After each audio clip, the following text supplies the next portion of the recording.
ब्रह्मादिभ्यो ब्रह्मसाम्प्रदायकर्तृभ्यो वंशऋषभ्यो महाभ्यो नमो गुरुभ्यः। सर्वोपप्लवरहिता प्रज्ञानगणप्रत्यगर्तु ब्रह्मैवाहमस्मि अहं पदार्थरहितः। गुरुवे सर्वलोकानां विषजे भवरोगिणां निधये सर्वविद्यानां श्रीदक्षिणामूर्तये नमः। ओङ्कारपीठसिद्धान्तं ब्रह्मविद्योपदेशिका श्रीमन्नारायणं सूर्यं सद्गुरुभ्यो नमो नमः। याज्ञवल्क्यं च जनकं सुखसान्दीपमीश्वरम् कृष्णमर्जुनसंयुक्तम् उद्धवं च नमो नमः। ब्रह्मानन्दयोगीन्द्रं रामानन्दज्ञानेश्वरः सहजानन्दयोगीश रामावधूतगुरुं भजामि।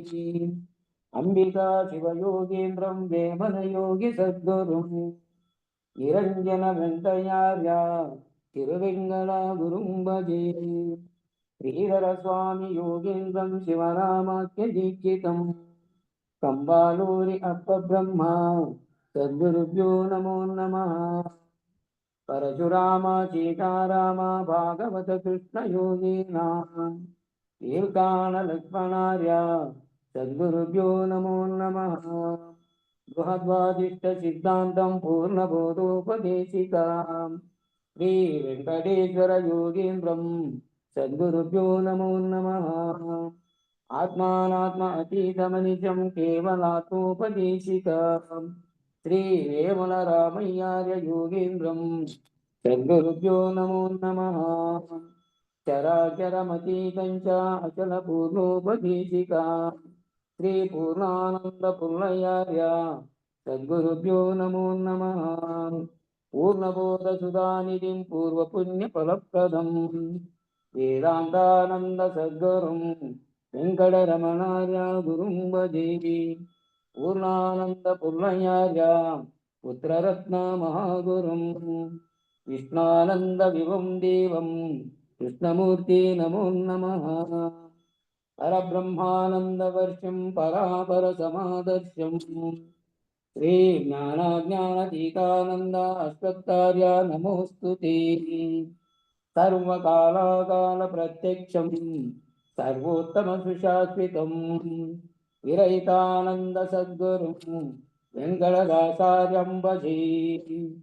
अस्मद्गुरुसमारम्भं कृष्णसान्दीपमध्यमम् श्रीमहाविष्णुपर्यन्तं वन्दे गुरुपरम्परम्। जय सद्गुरु प्रभु महाराज को जय। जय पूर्णानंद पुल्लयार्य सद्गुरु प्रभु महाराज को जय। जय सद्गुरुदेवा। जय गुरु गुरुदेवा। ఏది దలచితే పరమ పావనము పదిలము గదలచితేది అపరోక్షాను వైభవము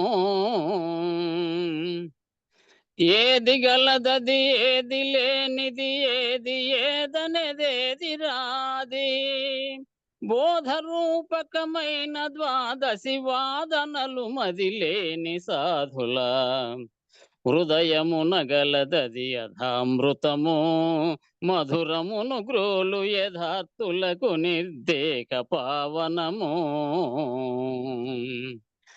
ఆది మధ్యాంత ప్రమేయమనామయం వద్వైత రహితం ఆదిలో శివరామ దీక్షితులానతిచ్చు విధాన భావము ఏది దలచితే పరమ పావనము పదిలము గదలచితే ఏది అపరోక్షాను వైభవము అయమాత్మ బ్రహ్మముగా నిదా బయలు పదిలము గదలచితే బ్రహ్మమనదగునది గదా సిసలు అయం వ్యర్థం వాక్య కోపిన భవతి పరశివతత్వమూలం నియమమెరిగిన భయము మాయములాయనను న్యాయమును కనుగొను ఉపాయమెరిగిన వారు శ్రీధరులు వారికి శిష్యులు రామడుగు శివరామ దీక్షితులు. కోయలు కను పరబయలులో మా భయము బాపిన వారు ధీరులు. జయములను శుభకరములను ఉపకరణములు నెగజల్లినారను ఏది దలచితే పరమ పావనము. పదిలము గదలచితేది అపరోక్షాను వైభవము. స్వప్రకాశము వర్జితాధీరా బ్రహ్మాండమావల వీవలున్నది బట్ట బయలేరా. అప్రమాణమనంత బ్రహ్మము విప్రవాదులు కన్వయముగాదు. అప్రమాణము దర్పనేర్పులు స్వప్నవాదులు తెలియరని బహుమిప్పుగా నాలించరావేరా. ప్రత్యక్షమై నిండున్నదదుగో వమలమది వినరా. విపరీతార్థము విఫలములు గల చపలములు ఛేదించి నిరతము. ఉపనయనమును మేలుకొను మగనీయులారా మహిమలేలను ఏది దలచితే పరమ పావనము. పదిలము గదలచితేది అపరోక్షాను వైభవము. నిరుపమానము నిర్వయము నిజము పరిపూర్ణ భావము నిర్గుణము గుణరహిత పావనము. సర్వనిగమము గుఖ్యమనదగు నిర్వికార నిరీక్యమతులము. ఎరుకమరపులు గాని సమరస వ్రతములలో తెరుగువారలు. తిరిగిరారను వారు వారను మే. వారి వివరమెరిగిన వారిలో మీరెవరు గారను మే. ఎవరికెవరును గారు యమునా తీరమును చుడిదిరుగువారలు. వరములడుగుట కొరకు వరగురు శరణములపై నొరిగి మరి మరి ఏది దలచితే పరమ పావనము. పదిలము గదలచితేది అపరోక్షాను వైభవము. ధరను భీముని పురము కాపురము. సద్గురువు మేరువు అప్పలార్యులు వారు నాధనము. ఆమకామకనీయ నిజ గురుడాన తెచ్చిన పరమ గోప్యము. రామమను నిర్వయ నిరాముని ప్రేమ చూపిన వారిలో నా నామమే మన ఎట్టిదో వినుము. నను గన్న జనని సత్యమాంబకు జీవ పావనము. సోమశేఖరు వ్రతములో గలని మమిడునని చిన్నయార్యులు. ప్రేమతో నను గన్న తండ్రతడాన తిచ్చెను సత్యదాసని ఏది దలచితే పరమ పావనము. పదిలము గదలచితే ఏది అపరోక్షాను వైభవము. జై సద్గురు ప్రభు మహారాజుకు జై. గురు పరంపరముకు జై. జై గురు. జై గురుదేవ. అందరికీ జై గురు.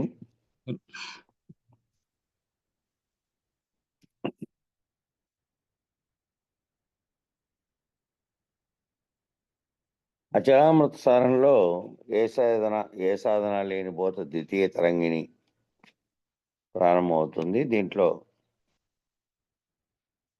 ఈ బోధలకు ఉపయోగించిన మంత్రాలు, వాటి వివరాలు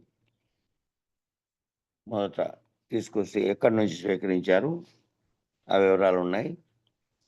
శ్రీ శివరామ దీక్షితుల వారు తన గురువు అయినటువంటి శ్రీధర స్వాములచే విచారించిన బృహద్వాసిష్టంబను అఖండ పరిపూర్ణ భావ సిద్ధాంతమును శ్రీ శివరామ దీక్షితీయము అను గ్రంథమునందు మనకు అందించి ఉన్నారు. దాన్నే బృహద్వాసిష్టం అని చెప్పినటువంటి దాన్నే శివరామ దీక్షితీయం అని కూడా పిలుస్తారు. బృహద్వాసిష్టం అనే 2 పేర్లతోనూ పిలువబడుతుంది. ఆ మార్గం ఏది అనగా, ఆ మార్గము జీవాకారమై ఉండే తాను లేకపోవుట.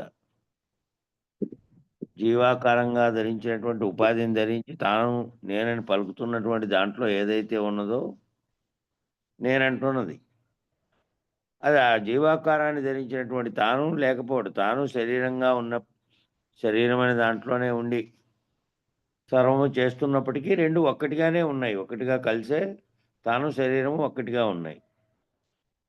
ఆ గుర్తు లేకపోకుండా, ఆ గుర్తు అనేది ఏదైతే కల్పిస్తోందో, ఏ సంకల్పం చేతనే ఇయన్నీ కల్పించుకుంటున్నాడో దానిని తొలగితే అది బీజంగా ఉండి మళ్ళీ జన్మకు రాదు అనే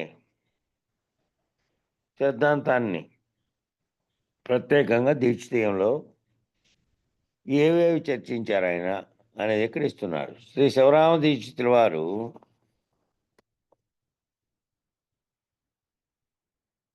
దీక్షితీయమునందు చర్చించినటువంటి పలు అంశాలు చెప్తున్నారు. ఒకటి, భగవంతుడు అనగా ఎటువంటి వాడు, గురుస్వరూపం అనగా ఎటువంటిది, ఈ ప్రపంచం ఎటువంటిది, ఈ జగత్తుకు మూలమేమి, ఈ దేహం ఎటువంటిది, ఈ దేహానికి మూలమేమి, ఈ భ్రాంతికి మూలం ఎవరు, భ్రాంతి లేక ఉన్నవారెవరు, జనన మరణములు ఎటువంటివి,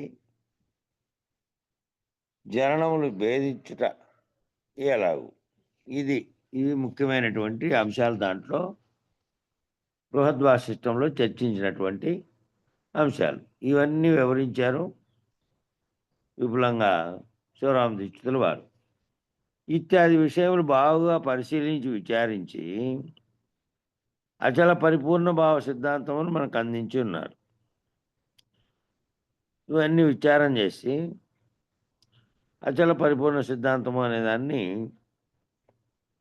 ప్రతిపాదించి మనకు మార్గాన్ని చూపెట్టిపోయినటువంటి వారు శివరామ దీక్షితుల వారు. ఈ మార్గం తెలియట కొరకు శివరామ దీక్షితుల వారు 3 మంత్రాలను ప్రతిపాదించి ఉన్నారు. అంతకుముందు కూడా అవి వేదశాస్త్రాల్లోనే ఉపయోగించబడినటువంటి వాటిలో తీసుకొని దీనికి సరిపోయే విధంగా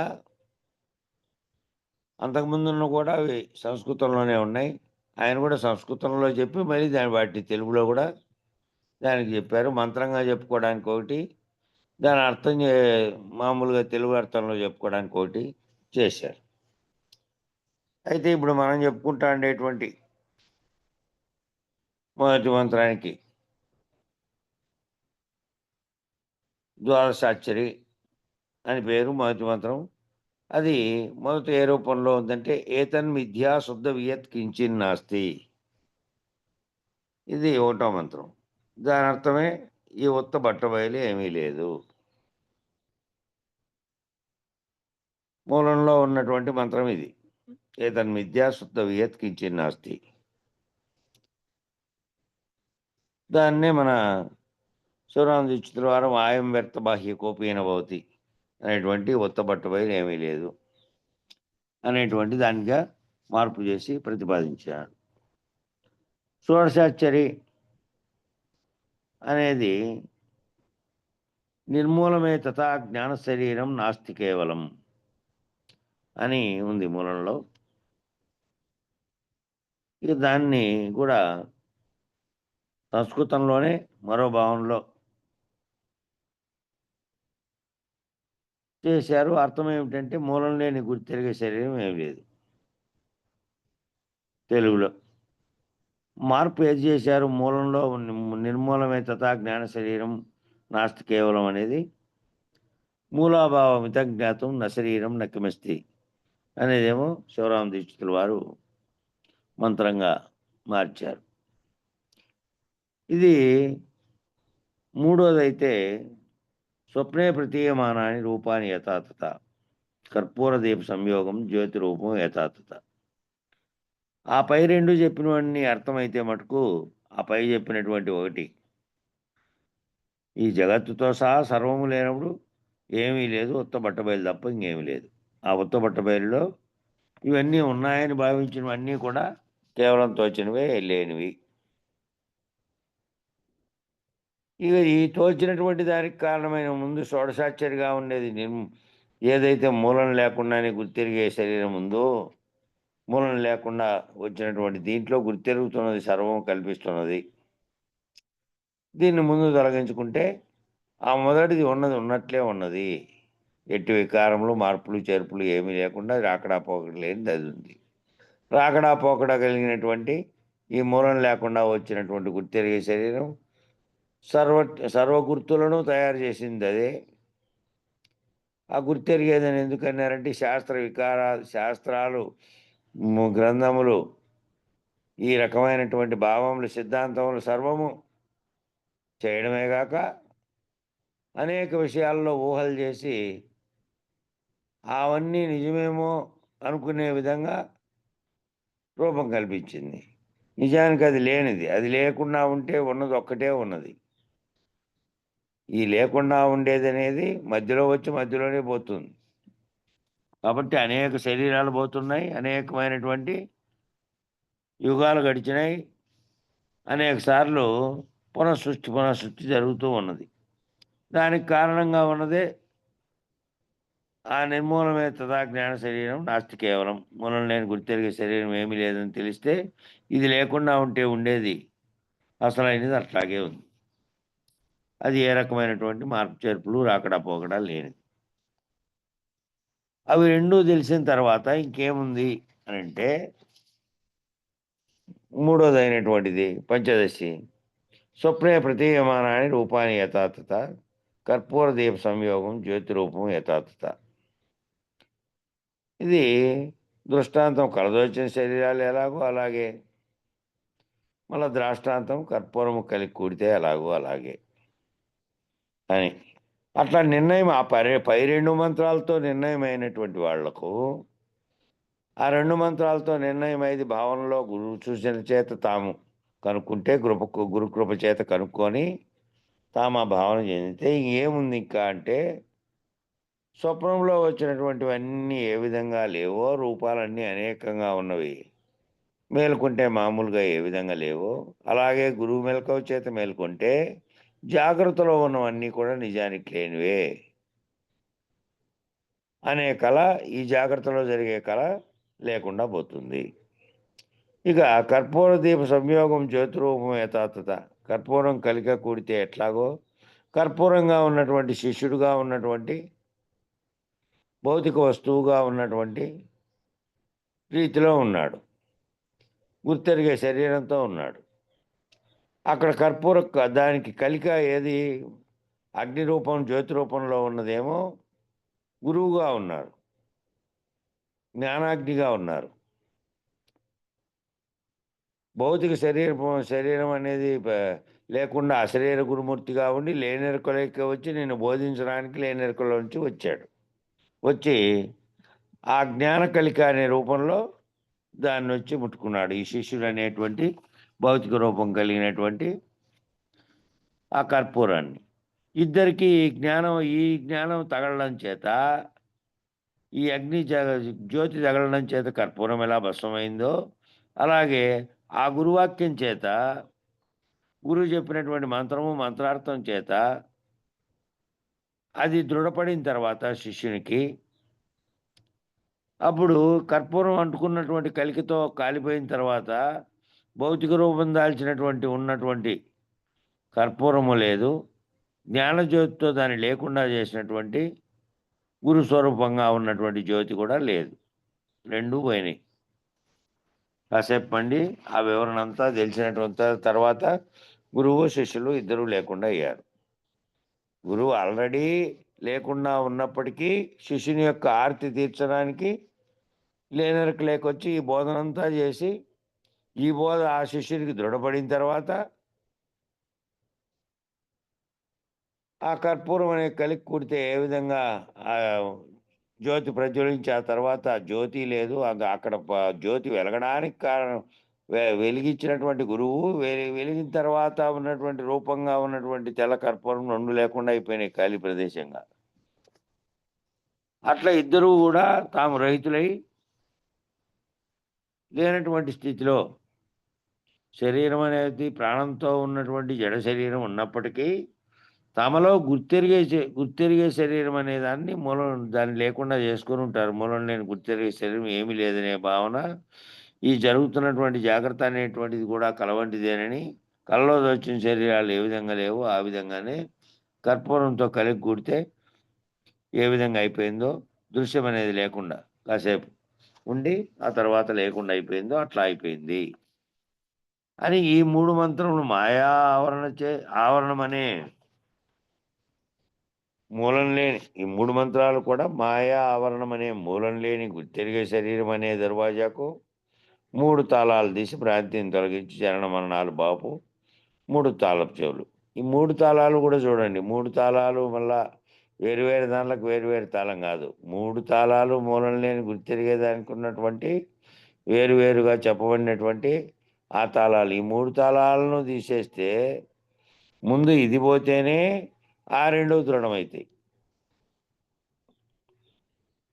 మూలం లేని గుర్తెరిగే శరీరం ఏమీ లేదు. ఇది ఏమీ లేనటువంటి ఈ దర్వాజా ఇది ఎవరైతే బేగం వేశారో దీనికి ఈ బంధం నుంచి విడుదల చేస్తే ఈ 3 తాళాలు తీస్తే ఏమవుతుంది? బంధాలన్నీ ఏమీ లేవు. అంతా ఓపెన్ చేసినట్టు, అంటే అంతా బహిరంగపరిచినట్టుగా అయ్యింది. జనన మరణాలను బాపడానికి ఆ 3 తాళపు చెవులు. ఆ 3 తాళపు చెవుల్లో ముఖ్యమైనది ఇదే. ఏదైతే గుర్తెరుగుతోందో ఆ గుర్తెరిగే మూలం లేకుండా వచ్చి గుర్తెరుగుతున్నదే తాను సంకల్పించడం వలనే సకల జగత్తు అనేటువంటి దృశ్యం అంతా జరిగి కార్యకారణాలు కూడా దాంతో ఏర్పడి వ్యవహారం అంతా చేస్తున్నటువంటి స్థితిలో ఉంది అది. కాబట్టి ఆ 3 తాళపు చెవుల్లో గుర్తెరిగే శరీరం ఏమీ లేదు అనే తాళం తీస్తే ఆ ఇంకో తాళము ఈ భ్రాంతులన్నీ తొలగిన తర్వాత దీనికి కారణమైనటువంటి మూలం లేని గుర్తెరిగే శరీరం కూడా లేకుండా పోయిన తర్వాత ఉన్నది ఎప్పటికీ ఒక్కటే ఉన్నది. అందులో ఈ జగత్తుగా తోచబడినటువంటి సర్వము కూడా నిజానికి లేదు. ఉత్తబట్ట బయలులో ఏమీ లేనటువంటి స్థితిలో ఉంది. ఈ ఉత్తబట్ట బయలులో ఏ విధంగా ఇవన్నీ ఉన్నాయని భావించినటువంటి మూలం లేని గుర్తెరిగే శరీరం చేత కల్పించబడినటువంటి సర్వము అది లేకుండా పోతే ఇది లేదు. ఇది ఉన్నది కానీ ఉన్నదని చెప్పడానికి కూడా నువ్వు లేవు. అది బయలు స్వరూపంగా ఉన్నది. దానికి ఆకార వికారాదులు ఏమీ లేవు కాబట్టి వర్ణించి చెప్పడానికి కూడా లేదు. ముందు మూలం లేనిది పోతే ఉన్నది యథాతథంగా ఎప్పటికీ ఒకే తీరుగా స్వయంభూగా పరిణామ వికారములు లేకుండా రాకడా పోకడా లేకుండా ఉన్నది. అట్లే ఉన్నది. కాబట్టి ఈ 3 మంత్రములు విచారించిన తర్వాత కలదోచిన శరీరం ఎలాగో అలాగే ఈ ఉత్తబట్ట బయలు ఏమీ లేదని, మూలం లేని గుర్తెరిగే శరీరం ఏమీ లేదని ఎరిగి దృఢపరుచుకున్న తర్వాత ఆ దృఢంతో కూడా ఏమీ లేకుండా పోయినచో దేనివల్ల దృఢమైంది? ఆ గురువాక్యం వల్ల దృఢమైంది. ఆ గురువాక్యం ఏమిట్లో నుంచి వచ్చి చెప్పాడు? లేనెరుకలో నుంచి వచ్చి మూలం లేని గుర్తెరిగేది ఏమీ లేదప్ప ఆ మూలం లేని దాని వల్లనే ఆ గుర్తెరుగుతున్నటువంటి దాన్నే అదే సకలములను సృష్టించింది. ఆ సృష్టించినటువంటి దాంట్లోనే భ్రాంతులన్నీ ఏర్పడినాయి. ఆ ఉన్నదనుకొని ఆ దృశ్యమంతా ఏర్పడింది. వ్యవహారం చేసింది. అంతా చేసింది. విచారణ ఫలితంగా గురువు ద్వారా తెలుసుకొని ఆ 3 మంత్రాల యొక్క వివరణ తెలుసుకున్న తర్వాత మామూలుగా వస్తున్నటువంటి కల వంటిదే, నిద్రలో వచ్చే కల వంటిదే, ఈ జాగ్రత్తలో జరుగుతున్నది కూడా మనం పుట్టినప్పటి నుంచి శరీరం మరణించే వరకు జరుగుతున్న సుదీర్ఘమైనటువంటి కలను ఆ గురువు ఈ 3 మంత్రాల అర్థాన్ని విశదపరిచిన తర్వాత, దృఢమైన తర్వాత ఏ దృఢమై కావడానికి కారణమైనటువంటి ఆ వాక్యంతో సహా ఆ దృఢముందే ఆ దృఢమైంది అని ఆ దృఢంతో సహా పోవాలి ఇంక. మరి లేడా తానున్నాడా శరీరంగా ఉన్నటువంటి దాంట్లో మళ్ళా ఇది దృఢమైన తర్వాత కనపడలేదా? కనపడుతోందా? ఏం చేసినా ఉండి లేనట్టుగా కనబడినప్పటికీ దాని పట్ల స్పందన లేదు. ఎటువంటి ఆపేక్ష లేదు. నిరపేక్షకంగా ఉన్నాడు. తనలో కలిగేటువంటి చలనాలేవి కూడా కోరికలతో కూడినటువంటి కర్తృత్వం వహించేటువంటి విధంగా ఏవీ లేవు. చేస్తున్నదంతా యాంత్రికంగా ఏదైతే జరిగిపోతూ ఉంటుందో నిత్య నైమిత్తిక కర్మలు జరిగినట్టు అట్లా జరిగిపోతున్నాయి తప్ప తాను చేస్తున్నానని కానీ తాను నిర్వహిస్తున్నానని కానీ తనకు తాను అశరీర గుణమూర్తిగా ఉన్నవాడు కర్తృత్వాన్ని ఆపాదించుకోకుండా చేస్తూ ఉంటాడు. అట్లా అయినటువంటి అట్లా మూలం నేను గుర్తెరిగే శరీరం ఏమీ లేదని ఆ దృఢంతో కూడా ఏమీ లేకుండా పోయినచో జీవాకారమై ఉండేటువంటి తాను లేకుండా పోయి ఆ జీవాకారంగా ఉన్నటువంటి తానే లేకుండా పోయి జనన మరణముల వ్యధ తొలగిపోవును. ఆ జననం ఉంది మరణం ఉంది అనేటువంటి భావనే లేదు. శరీరం పోతుంది అనే చింత, శరీరం మళ్ళీ పుడుతుంది, దీనికి సంబంధించినటువంటి ఏదైతే కర్మల చేత తాను పెట్టుకున్నాడో ఆ ఫలితంగా దాన్ని అనుభవించడానికి మళ్ళీ విత్తనంగా ఉండి మళ్ళీ సంకల్పించుకొని శరీరం పోయిన తర్వాత తగినటువంటి దాంట్లోకి పోయి మళ్ళీ అక్కడ ప్రవేశించి ఆకారాన్ని పొందుతుంది, ఉపాధిని పొందుతుంది అని చెప్పబడినటువంటిదే లేదు. తానే ఇక్కడ సంకల్పించేవాడు తాను లేకుండా పోయి సంకల్పరహితుడైనప్పుడు ఆ విత్త బీజనాశనం జరిగింది కాబట్టి ఇక్కడ గురువుగారి మంత్రోపదేశం చేత మళ్ళీ పోయి అక్కడ పోయి ఉత్పన్నమవుతారు అనేది లేదు. ఆ వేద కూడా తొలగిపోయింది. జననం అనే వేద, మరణం అనే వేద. ఈ 3 మంత్రాలను శివరామ దీక్షితుల వారు దీక్షితీయమునందు ఏ విధంగా విచారించి ఉన్నారో మనమును విచారించి చూద్దాం. ఈ 3 మంత్రాలని మళ్ళీ ఇక్కడ చెప్పినటువంటి వివరణే కాకుండా అవతల ఏ విధంగా దాన్ని దృఢపరిచేందుకు ఏమేమి విశ్లేషణ చేశారు ఈ వాక్యాల మీద. శివరామ దీక్షితీయంలో అయితే మొదలుపెట్టినప్పుడు చోటు నుంచి ఆఖరి ప్రకరణం అయిపోయే వరకు ఆ 2 ఏ రకమైనటువంటి తీసుకొచ్చినా, ఏ రకమైనటువంటి జీవుడు ఏ విధంగా ఉన్నాడు, జగత్ ఏ విధంగా ఉన్నది, జగత్ ఉత్పత్తి కారణమేమై ఉన్నది, ఎరుక ఎట్లుత్పన్నమైనది, దాని పరిణామం ఏమిటి, పరిణామం లేనిది ఏ విధంగా ఉంది, ఈ వివరణ మొత్తం బుక్కంతా చెప్పుకుంటూ పోయినప్పటికీ కూడా ఏ ప్రకరణమైనా తీసుకో ఆ ప్రకరణంలో ఈ 2 వాక్యాలు రాకుండా లేవు. ఒకటేమో మూలం లేని గుర్తెరిగే శరీరం ఏమీ లేదు, ఇది లేకపోతే ఆ మొదటిది యథాతథంగా ఉంది, ఇదే మధ్యలో వచ్చింది. ఆ మొదటిది యథాతథంగా ఏ రకమైనటువంటిది లేకుండా, మార్పు చేర్పులు లేకుండా, జనన మరణాలు లేకుండా ఉన్నటువంటి స్థితిలోనే స్వయంభూగా ఉన్నది అని దృఢపరచడానికి ప్రతి వేరువేరు ప్రకరణాలుగా చెప్పినటువంటి ఎరుగల పేర్లు కానీ, ఉత్పత్తి ప్రకరణం కానీ, అది నశించే విధంగా ఏ ప్రకరణమైనా తీసుకో ఈ 2 వాక్యాలని ప్రతి దాంట్లో కూడా ప్రతి పాఠంలో కూడా చెప్తూ వచ్చారు.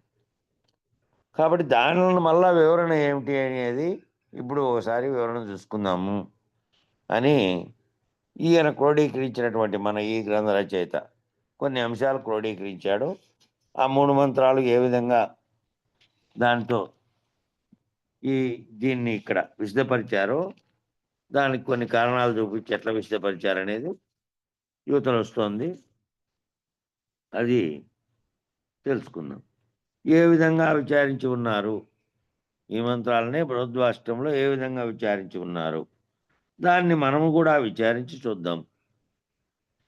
జనన మరణముల వ్యధను బాపుకుందాం మనం కూడా విచారించి. విచారణ అనేది ఇప్పుడు ఈ బుక్లో చదువుతున్నప్పటికీ మళ్ళీ దీని యొక్క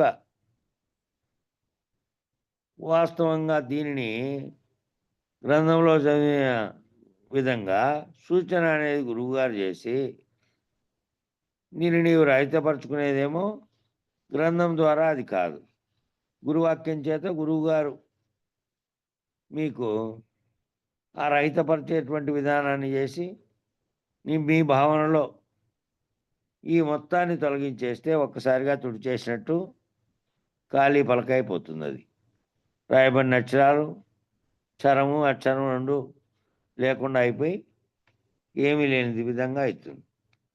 ఈ జనన మరణముల వేదన బాపుకుందాం మనం కూడా విచారించని చెప్తున్నాడు. ఇక్కడ బయలు విచారణ 1వ మంత్రానికి లో చెప్పిండేదే అది కాబట్టి ఉత్తబుట్టబయలు ఏమీ లేదని దాని యొక్క విచారణ మొదలుపెట్టాడు.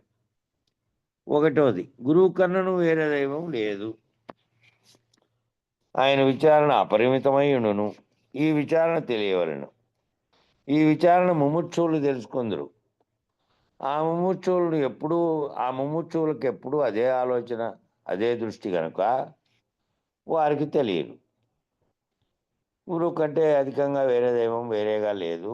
ఎందుకంటే సర్వవ్యాప్తమైనటువంటి పరిపూర్ణం ఏ విధంగా ములుగుచ్చు సందు లేకుండా ఉన్నదో, గురుస్వరూపం ఆ విధంగా తన స్వరూపంగా ఉన్నటువంటిది లేనిదై జీవభ్రాంతులు అన్నీ తొలగి మూలం నేను గుర్తెరిగే శరీరాన్ని కూడా లేచి తొలగించుకొని అశరీరుడైనటువంటి వాడు ఏ రకమైనటువంటి లక్షణాలతో ఉన్నాడంటే, పరిపూర్ణం ఏ విధంగా సర్వవ్యాప్తమై ఏ రకమైన పరిణామ వికారములు లేకుండా స్వయంభూగా తనకు తానే ఉన్నదో అట్టి స్థితిని గురువు పొందారు.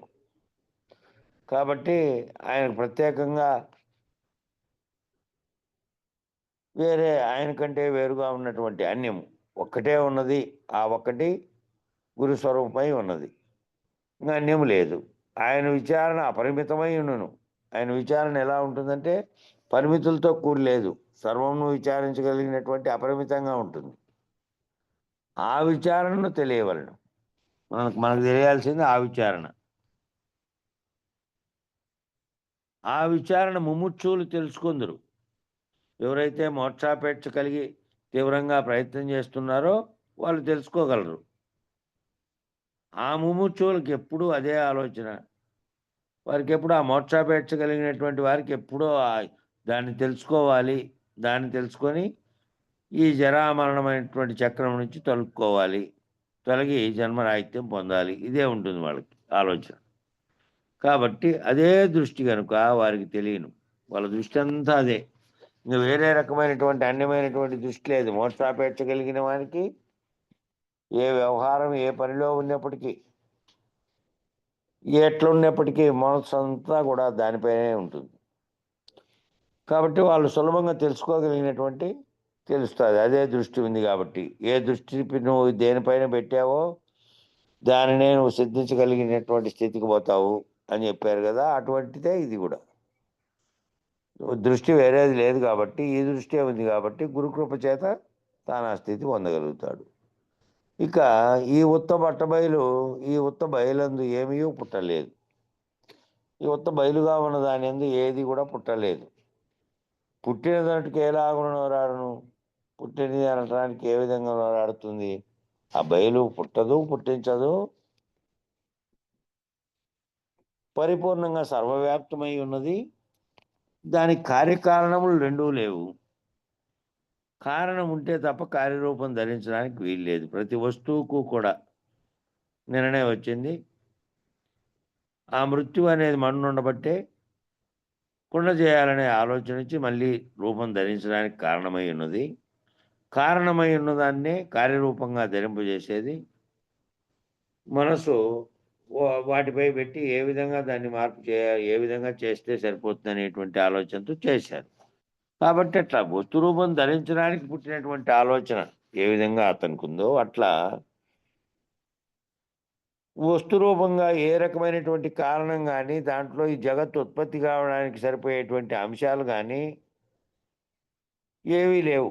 భౌతికాంశాలన్నీ తన్మాత్రల స్థితి కూడా లేకుండా ఉన్నప్పుడు, ఓంకారం కూడా జనించకుండా ఉన్నప్పుడు, అవ్యక్తంగా ఉన్నప్పుడు, ఆ అవ్యక్తం కూడా లేనప్పుడు, అవ్యక్తంగా ఉండడానికి కూడా కారణమైనది ఒకటి సంకల్పించింది.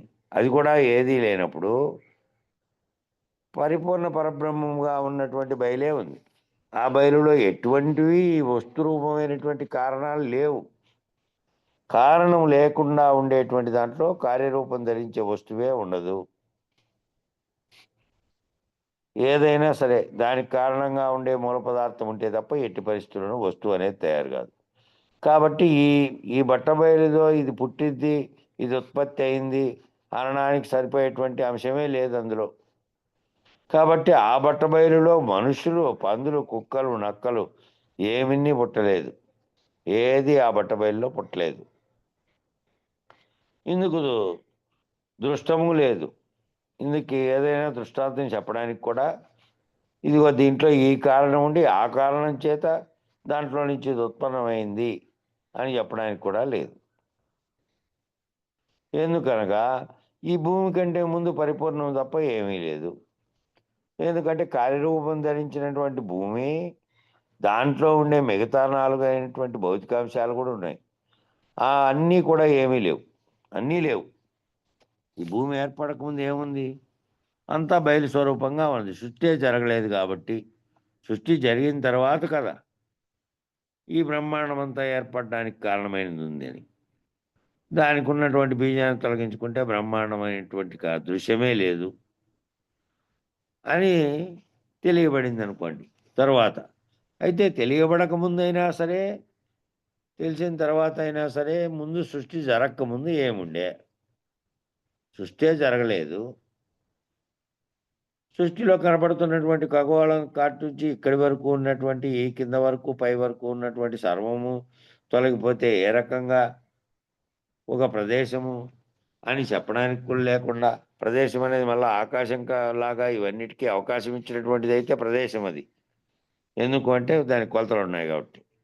ఏమీ లేనటువంటి సర్వవ్యాప్తమైనటువంటి ఇటు అటు అని చెప్పడానికి వీలు లేనటువంటి ములుగుచ్చ సందు లేకుండా ఉన్నటువంటిదే ఉన్నది.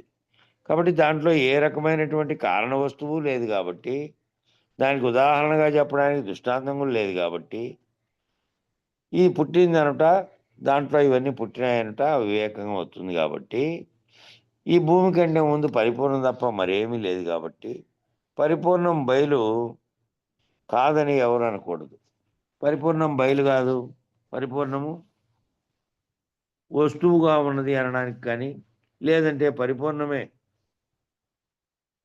ఒక ఆకార స్వరూపంగా ఉన్నదని కానీ, ఇంకో దైవత్వాన్ని ఆపాదించే దాంట్లో ఇది ఉన్నదని కానీ చెప్పడానికి ఎవరు అనకూడదు. అది ఎందుకు అంటే ఉన్నది అది ఒక్కటే ఉన్నది. దానికి ఎట్టి పరిణామ వికారములు లేదు. అది దేనిని సృష్టించలే. ఇవన్నీ మధ్యలోనే కలిగినటువంటి దానికి కారణమైనది ఒకటి ఉంది. ఆ కారణమైనదే సర్వమును సృష్టించినటువంటి మాయ చేత తోపింపబడేటట్టు చేసింది. ఈ పరమ సృష్టికి పూర్వమును కలదు. ఆ పరం అనేది సృష్టికి పూర్వం కూడా కలదు.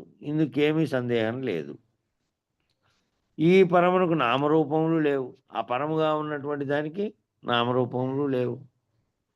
బయలుగా ఉన్నది. బయలుకి ఏ విధమైన నామరూపాలు ఉంటాయి? ఆ బయలుని చెప్పుకోవడానికి విచారణ కోసం నిమిత్తమై మనం పెట్టిన పేరే బయలన్న పేరు, పరిపూర్ణమన్న పేరు, అచలమన్న పేరు కూడా దాని లక్షణాలను వివరించడానికి ఏ రకంగా చెప్పాలో ఉన్నది కాబట్టి, లక్షణాలు ఉండేది కాదు కాబట్టి బయలు అనే పేరు చేశారు. ఎందుకు అంటే అది ఒట్టిదిగా ఉన్నది అని చెప్పడానికి. మళ్ళీ దాంట్లో కదలదు, అది కదలదు కాబట్టి అచలము అని అన్నారు. తర్వాత అది మరొక దానికి అన్ని వస్తువుకు తావివ్వకుండా సర్వత్రా ఉన్నది కాబట్టి పరిపూర్ణము అని అన్నారు. కాబట్టి ఈ పరముగా ఉండేదానికి నామరూపాలు లేవు, ఎరుక లేదు. ఎరుక గుర్తెరిగే తెలివి లేదు, మరపు లేదు, మర్చిపోయేది లేదు. ఈ ఎరుక మరపులు లేనటువంటి దానిని అందరూ ఎరిగి ఉన్నను నమ్మరు. అందరికీ ఇది తెలిసి ఉన్నప్పటికీ నమ్మడానికి కారణమైనటువంటి నమ్మరు అంటే వాడు వాని స్వరూపాన్ని చూసుకొని దానితో తాదాత్మ్యం చెంది, వాని ముందర ఉన్నటువంటి దృశ్య ప్రపంచాన్ని చూసి దానితో తాదాత్మ్యం చెంది, ఆ రెండింటి కలయికతో ఏర్పడే అనుభవాలను పొంది ఆ విషయాలను మళ్ళీ దాచుకొని స్మృతులుగా మళ్ళీ గుర్తుకు తెచ్చుకుంటూ ఆ విధమైన దాంతో కొనసాగించుకుంటూ జనమరణ చక్రంలో తిరుగుతున్నాడు అందరూ. కానీ ఇది తెలుసుకోగలిగితే గురుపాదం పట్టి ఈ గురువు యొక్క కృపచేత తెలుసుకోగలిగిన వానికేమో ఏం లేవు. ఇంకా ఆ పరమునికి ఏ విధంగా ఏమీ లేవు, నామరూపాలు లేకుండా ఈ కళలో వచ్చిన వస్తువులని కలగంటే కళలోంచి మేల్కొంటే ఏమీ లేవు, అట్లా ఏమీ లేకుండా సర్వం జాగ్రత్తలో ఉన్న కూడా లేకుండా చేసేటువంటిది ఆ గురువు యొక్క గురువాక్యం. కాబట్టి ఈ అందరికీ ఈ విషయము మామూలుగా చెబితే ఈ అందరూ నిజానికి ఇదే ఎరగాల్సిన విషయం ఇదే అయినప్పటికీ కూడా దీన్ని నమ్మరు. ఎందుకంటే దీన్ని చూపించి విచారణ చేసి ఇవన్నీ చేయడానికి కొన్ని సంవత్సరాలు పడుతుంది. ఆ కొన్ని సంవత్సరాలు భావంలో అర్థం కావడానికి కొన్ని సంవత్సరాలు పడుతుంది. చూస్తానికి కనపడేది కాదు. వెంటనే ఇట్లా రాప్ప అని చెప్పి నీకు 3 నామాలు పెట్టేసి అయిపోయింది పోనీ శివులు చెప్పేసి అని చెప్పేది కాదు. ఇది భావన చెందకుండా ఒక నిమిషం గురువుగారు ఉమ్, బాగినప్ప మా ఆడవాళ్ళు కానీ మగలు కానీ పురుషులు కానీ స్త్రీలు కానీ ఎటువంటి వాక్యాలు చెప్తున్నాడు ఇప్పుడు బాగా వినండి, బాగా అర్థం చేసుకోండి. ఎటువంటి మాటలు ఎటువంటి పెద్దలు ఎన్నడూ వినను అన్ని ఈ పొద్దు చెప్తున్నాడంటే మనకి ఇంతకంటే అది లేదు, మనం పోరాడు కాదు, నేను మానీయులు కాదు, ఎవరు శివరామ లేరు. దీక్షితులు చెప్తాండేది. శివరామ దీక్షితులు చెప్తాండేది. అది తెచ్చి నువ్వు చెప్తున్నావు కదా ఇక్కడ. అది లేదు, దాంతో అది కరెంట్ ప్రవహిస్తా అంటే ఇది స్పీకర్, ఇది ఇస్తుంది స్పీకర్లో కరెంట్ అది ఉంటే దాంతో నుంచి వస్తుంది. ఇది స్పీకరు శివరామ దీక్షితులు కాదు. స్పీకర్గా పదార్థం అనేది ఒకటి ఉంది. అపదార్థంగా ఉండేది చెబుతుంటే ఆ పదార్థంగా ఉండే దాంట్లోకి శివరామ దీక్షితులు అనేటువంటి శక్తి ప్రవహించినందువల్ల పనిచేస్తుంది. అది పనిచేసి ఇదంతా వెల్లడిస్తుంది అంతే. మైక్ పడతానులే టేప్ రికార్డర్ పెట్టిన తర్వాత, కరెంట్ ఇచ్చిన తర్వాత అట్లా. కాబట్టి పరికరంగా ఉన్నటువంటి దాంట్లో ఆయన వెలిబుచ్చినటువంటి దాన్ని వివరించి చెప్తాను నేను. వివరించి చెప్పిన తర్వాత బృహద్వాసిష్టం మళ్ళా మొదటికి వచ్చింది. బృహద్వాసిష్టం అంటే 3 మంత్రాల యొక్క వివరణ ఎట్లా చెప్పాడు అని కదా, ఆయన ఏ విధంగా భావించి చెప్పాడో దాన్ని వివరిస్తూ ఉన్నాడు అట్లా. కాబట్టి అందరూ ఎరిగి ఉన్నా కూడా వెంటనే మనం చెప్పామనుకో, మూలం లేని గుర్తే శరీరం ఇది లేనే లేదు, నువ్వు పుట్టనే లేదు, ప్రపంచం లేదు, నిజానికి లేదు అని అన్ని వ్యవహారాలు చేస్తున్నావు. లేదని చెప్తున్నా నువ్వు ఉన్నావు కదా, నువ్వు ఎవరితో చెప్తాను, నువ్వు చెప్తానే ఉన్నావు కదా మరి లేదని. ఎంతకంటే ఎక్కువ లేదు. ఇది తెలుసుకోవాలంటే అది లేకుండా ఉంటే ఇది లేనే లేదు, సర్వము ఉన్నటువంటి బయలుగా ఉన్నది, ఆ బయలులో ఇదంతా ఉన్నది, ఆ బయలు ఒక్కటే ఉన్నది, ఎప్పటికీ శాశ్వత వస్తువుగా ఉన్నది. కాబట్టి ఆ బయలే దేవుడని నమ్మవలను అని పేజీ 21లో చెప్పినటువంటి అభిప్రాయాన్ని వీరు చెప్తున్నారు. ఎందుకంటే ఆ బయలు పుట్టదు, పుట్టించదు, రక్షింపదు, చంపదు, దీనిని ఎవ్వరూ ఎరుగరు. ఈ బయలు అనేది పుట్టదు, పుట్టించదు, రక్షింపదు, చంపదు, దీనిని ఎవ్వరూ కూడా ఎరగరు. ఎందుకంటే అది ఎరిగి కనపడడానికి పోయి చూసాం ఇట్లా ఈ విధంగా అనడానికి ఏమీ లేనటువంటి దానిగా ఉన్నది. కాబట్టి దాంట్లో ఏ విధమైనటువంటి కార్యోత్పత్తి జరగడానికి సరిపోయేటువంటి కారణం అనేదే లేదు. కాబట్టి కారణం ఉంటేనే కార్యోత్పత్తి జరగడానికి వీలవుతుంది. అది పుట్టదు, పుట్టించదు, రక్షింపదు, సంపదు, ఎవరిని రక్షించదు, సంపద కూడా. దీనిని ఎవరు కూడా ఎరుగరు. దీని మూలం లేని గుర్తెరిగేదాన్ని పోగొట్టుకుంటే ఉన్నది అదేను. ఇక ఎరిగేది తాను లేకుండా తన యొక్క కల్పనల చేత సర్వము ఏర్పడింది. ఈ ఏర్పడినటువంటి సర్వప్రపంచము తాను కూడా లేకుండా పోయి, ఈ సృష్టి కూడా లేకుండా పోయినప్పటికీ కూడా ఎప్పటికీ అదే ఉన్నది. అదే ఎప్పటికీ ఉండి ఈ లేనిది తాను కల్పన చేసుకుని వచ్చినటువంటి దాంట్లో అందులో ఉన్నది అని అనుకుంటాను. కానీ అదేమీ లేదు. అదే మూలం లేకుండా వచ్చినటువంటిదే సర్వము కల్పించిన స్థితిలో ఉంది. అది కార్యకారణ రూపాలకు ఏ దానికి సంబంధం లేనటువంటి విధంగా పరిపూర్ణంగా ఉన్నది అది. కాబట్టి ఇది ఎరిగినా ఎరక్కపోయినా ఉన్నది. కానీ ఆ ఎరగబడినటువంటి వాడే మూలం లేని గుర్తెరిగేదాన్ని వదిలేడు. కాబట్టి బీజరహితమై ఉన్నాడు. కాబట్టి మళ్ళీ జన్మ ఉన్నదనే దానికి కానీ మళ్ళీ మరణం ఉన్నదనే దానికి కానీ రెండిటికీ లేనటువంటి నిర్ణయాత్మకుడై తానేటువంటి ఆ నిర్ణయించిన సర్వము కూడా నాశనం అయిపోయినటువంటి స్థితిలో ఉన్నాడు. ఇంకా లేనే లేడు, తాను లేడు, గురువు లేడు, చెప్పినటువంటిది లేదు అనేటువంటి దానికి ఎప్పుడు వచ్చాడు? ఈ విచారణంతా చేసి గురువాక్యం చేత తాను లేకుండా అయిపోయేటువంటి మంత్రోపదేశాన్ని మళ్ళీ భావనలో ఆ స్థితిని భావనలో ఎరిగినటువంటి స్థితిలో ఉంటూ ఎరుగుతున్నటువంటిది, ఆ భావనలో ఎరుగుతున్నటువంటిది కూడా నిజానికి లేనిదే. ఈ మొత్తం పుట్టినటువంటి కళ అనేది మరణం పొందుతుందనే కళ అనేది మొత్తంగా జరిగినటువంటి జీవిత వ్యవహారం అంతా కూడా ఒక కళగా అవుతుంది. ఆ చెప్పినా ఎరగరు, చెప్పకున్నను ఎరగరు, ఎవరికి ఈ జోలి పట్టదు, ఇది ఎవరు వినను, ఏమోనందురు కానీ నిజమేనన్ను. ఎందుకు అంటే ఈ బయలుగా ఉన్నటువంటిది అది ఉన్నది, ఇదంతా లేనిది అని చెప్పడానికి, ఈ లేనిదే దృశ్యంగా మలిచింది, లేనిదే కనపడుతోంది, లేనిదే వ్యవహారం చేస్తోంది, లేనిదే లేదని కూడా చెప్తోంది, అది లేదని కూడా లేనిదే చెప్తోంది. కాబట్టి దీన్నైతే నమ్ముతారు, దీన్నైతే చూస్తారు, వింటారు, చేస్తారు. కానీ అది ఏ విధంగానూ ఇట్టిదట్టిదని చెప్పడానికి లేనిది కాబట్టి దీన్ని నమ్మినట్టుగా దాన్ని నమ్మరు. అది ఎవరు వినను, ఏమోనందురు కానీ ఏమో అంటారు. ఏమో అంటే సందేహంగా ఉన్నటువంటి భావనలో ఏమో అంటారు. ఇది లేనిదిగా ఇది నిరూపించబడితే ఈ గురువాక్యాన్ని బట్టి, గురుపాదాన్ని పట్టిన తర్వాత ఇది మొత్తంగా లేకుండా చేసుకునే వరకు ఎన్ని సంవత్సరాలైనా కానీ తాను భావనలో ఆ స్థితిని పొందే వరకు తనకు అర్థమైనటువంటి మంత్రము దాంతో పని లేకుండానే తానే ఆ భావస్థితి, ఆ మంత్రము చెప్పాడు గురువుగారు, దాంతో భావస్థితి ఒకసారి అయిపోయిన తర్వాత, తాను లేనటువంటి స్థితి అయిపోయిన తర్వాత, ఈ ఉన్నటువంటిదే పెద్ద కళగా అయిపోయిన తర్వాత, ఉన్నది ఎప్పటికీ ఉన్నది, ఆ ఉన్న దాంట్లో మరి ఇంకోటి ఏమీ లేదు, ఆ ఉన్న దాంట్లో ఏ చలనము లేదు, మరొకటి ఇంకోటి వచ్చి చలనాలు కలిగిస్తున్నది లేదు, మొత్తంగా లేనిది అనేది కావాలి. కావాలి అంటే ఏమోనందురు కానీ నిజమని అనరు అనే వాక్యం ఎందుకు అడిగినారంటే, ఏవో ఒకదాని పట్ల ఒకటి భ్రాంతి ఉంది కదా, ఆ భ్రాంతులన్నీ తొలగిపోతే కదా ఇదంతా భ్రాంతి అని, జన్మం అనేది కూడా భ్రాంతి అని తెలియడానికి, అది భ్రాంతి అని తెలిగితే అప్పుడు ఏమో అనే మాట అనకుండా ఏమో అనేవాడు లేడు. ఇప్పుడు నాకు తెలియలేదు, తెలిసింది అనేటువంటి వాడు లేడు. లేకుండా ఉన్నటువంటి ఆ స్థితిని పొందే వరకు అవి ఏమోననే అంటూ ఉంటారు.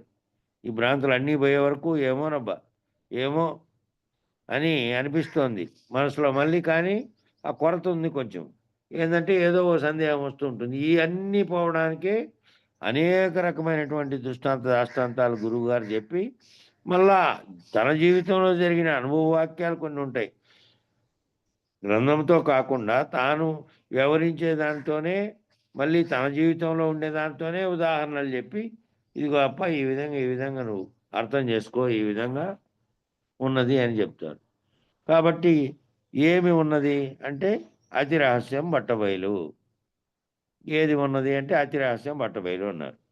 అతి రహస్యంగా అని చెప్తున్నారు కానీ నిజానికి అది బట్టబయలు. ఈ రహస్యం అంతా ఏంది అంటే, ఈ రహస్యం అంతా, ఈ జగత్ అనే రహస్యం అంతా ఏంటి అంటే బట్టబయలు తప్ప ఇంకేమీ లేదు. అదే రహస్యం.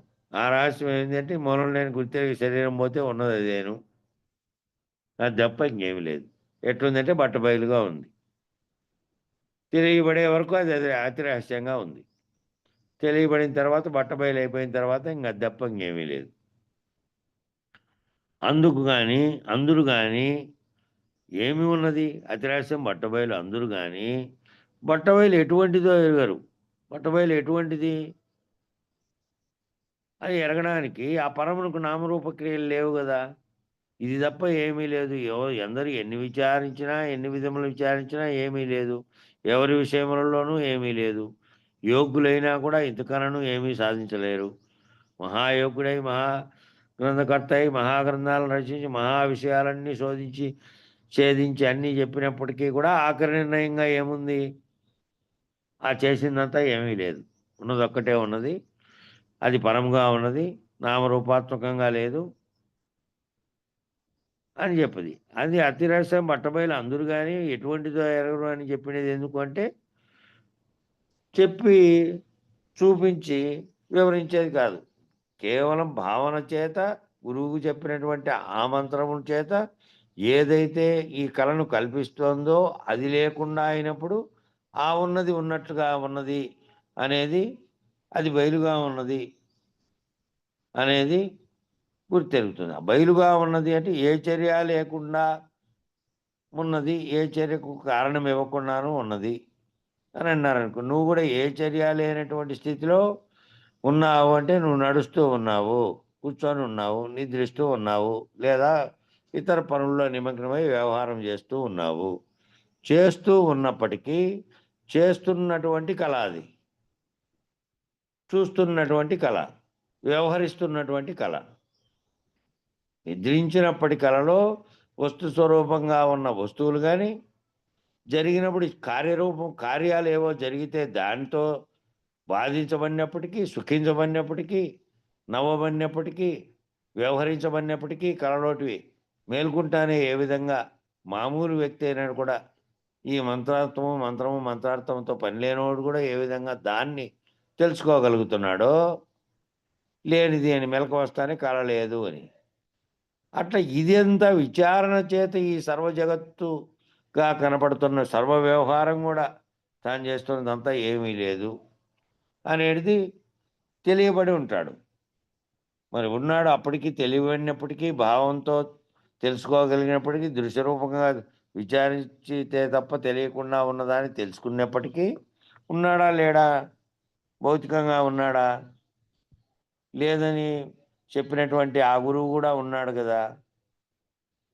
కాబట్టి శరీరం ఉన్నంతసేపు శరీరంలో ఉన్నటువంటి ఆత్మంగా ఉన్నప్పటికీ కూడా గుర్తెరిగేది ఒకటి ఉంది. కాబట్టి ఆ గుర్తెరిగేది ఉన్నప్పటికీ తాను వ్యవహరిస్తున్నదంతటినీ ఏమిగా భావించాడు అంటే, కలలో లేనివి కలిపినటువంటి భావాలు వచ్చినవి, దుఃఖాలు, సుఖాలు, అన్ని కష్టాలు, నష్టాలు అన్నీ కూడా కళ మేల్కొంటే ఏ విధంగా లేవో, జాగ్రత్త అవస్థగా జరుగుతున్నటువంటి ఈ సర్వ వ్యవహారము, జీవుడుగా చేస్తున్నటువంటి వ్యవహారము, తాను అశరీరుడుగా ఉన్నప్పటికీ తన శరీరం బతికి ఉండగా ఇంకా తనలో గుర్తెరిగేది ఉంది. కాబట్టి ఆ గుర్తెరుగుతున్న దాంతో వ్యవహరిస్తున్నదంతా కలేను. ఎంత యోగి అయినా కూడా, ఎంత గొప్పవాడైనా, ఇంకోరైనా, ఎవరైనా కూడా ఇది గుర్తెరగాల్సిందే. ఇదే ఆఖరిగా లక్ష్యంగా చెప్పబడిండేది. ఇంకా ఏం చేసినా ఇంతకన్నా ఎక్కువ ఏమీ సాధించేది ఏమీ లేదు. ఎంతటి వారికైనా ఇదే కానీ ఇంతకన్నా ఏది కూడా సాధనలోకి రాదు.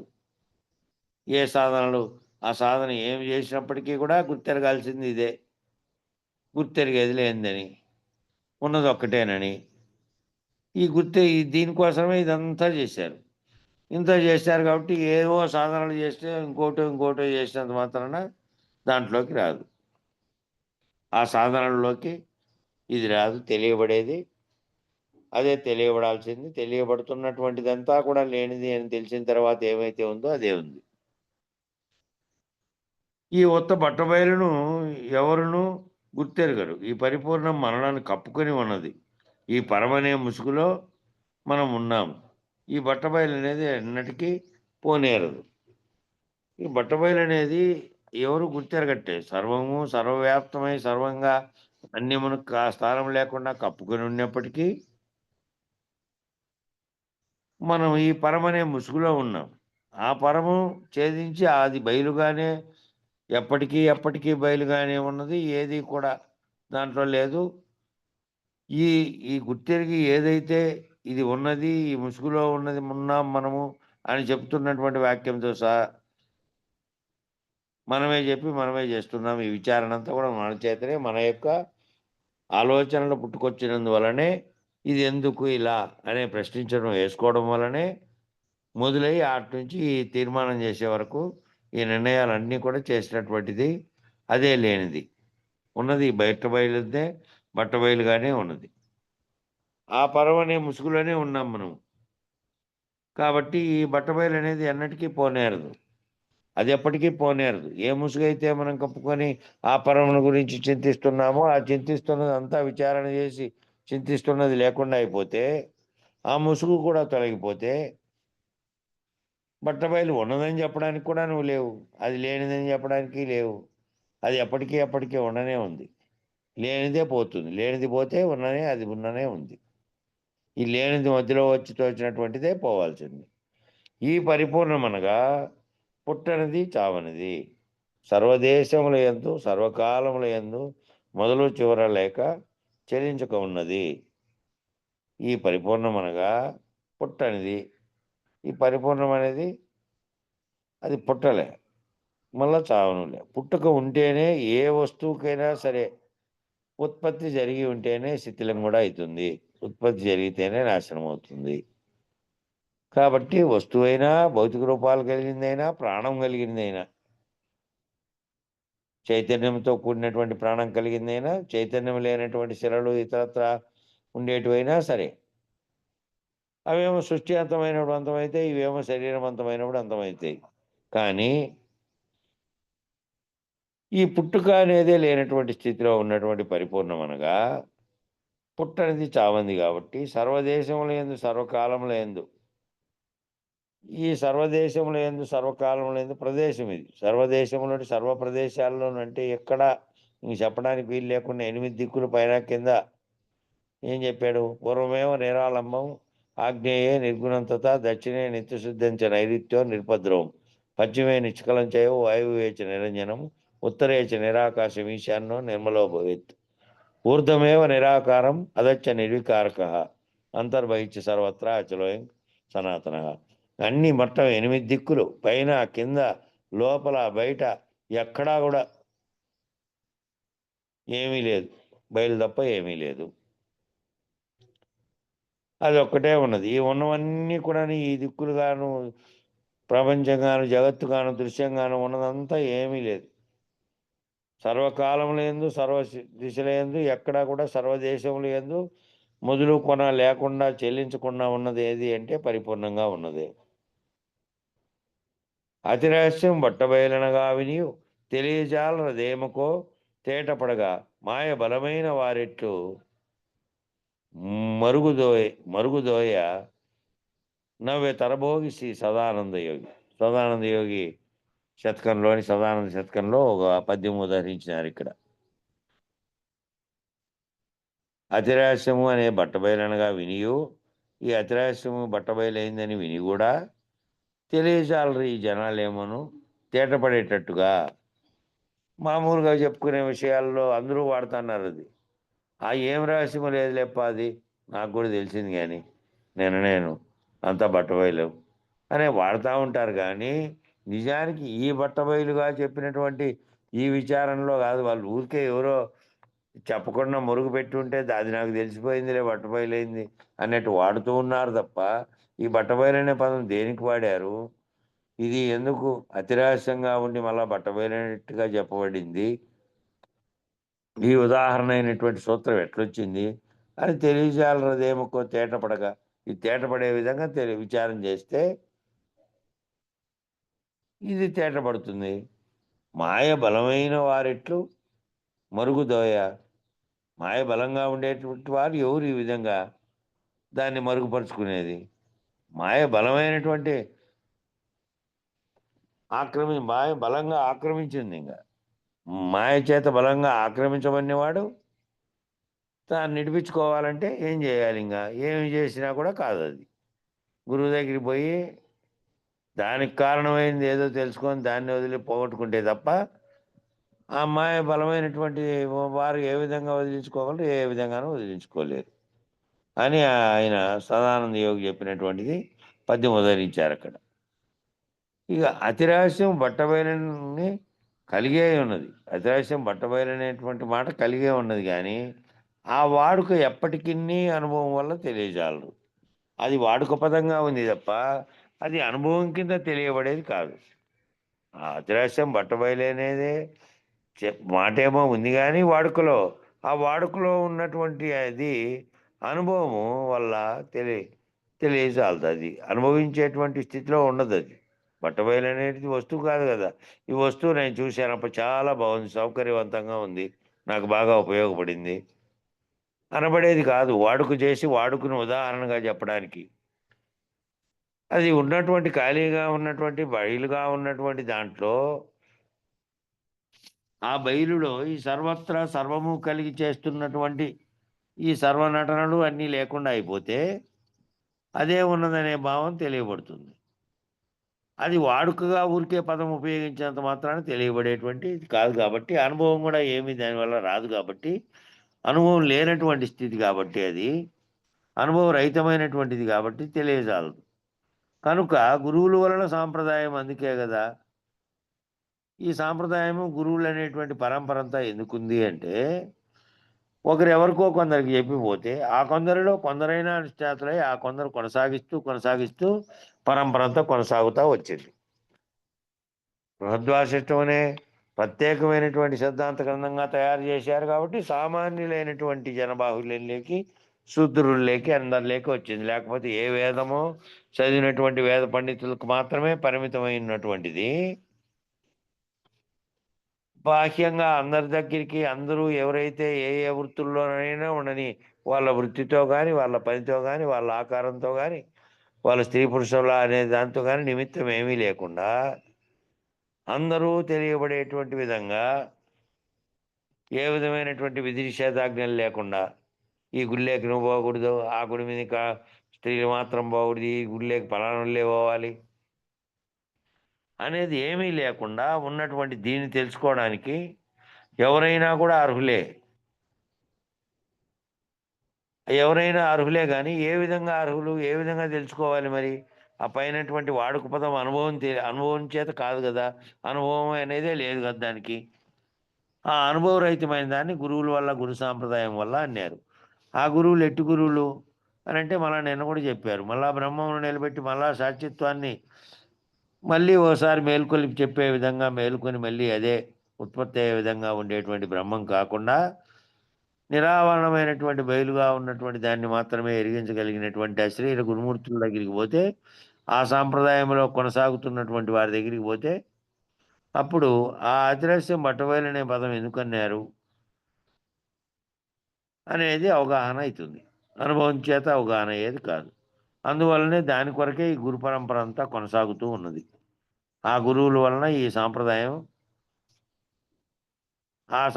అలాగే ఉండి ఎంతోమందికి ఆ విధమైనటువంటి దాన్ని తెలియపరిచి బట్టబయలుగా నిరూపణ చేసి చెప్పగలిగినటువంటి గురు సాంప్రదాయం కొనసాగుతూ ఉంది. ఇంకా 5వ అంశం ఈ ఉత్త బట్టబయలు ఏమీ లేదు. సరే, సమయం వీటికి సరిపోయింది కాబట్టి అక్కడి వరకే పెడదాం. అక్కడి నుంచి రేపు మొదలు పెడదాం. మంగళం చెప్పండి.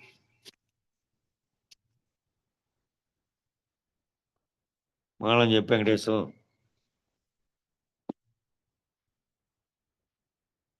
వెంకటేశ్వర. మంగళం గురుదేవాయ మహనీయ గుణాత్మనే సర్వలోక శరణ్యాయ సాధురూపాయ మంగళం. జై సద్గురు ప్రభు మహారాజుకు జై, గురు పరంపరముకు జై. జై గురు. ఏం చేస్తారు? జై గురు. జై గురు.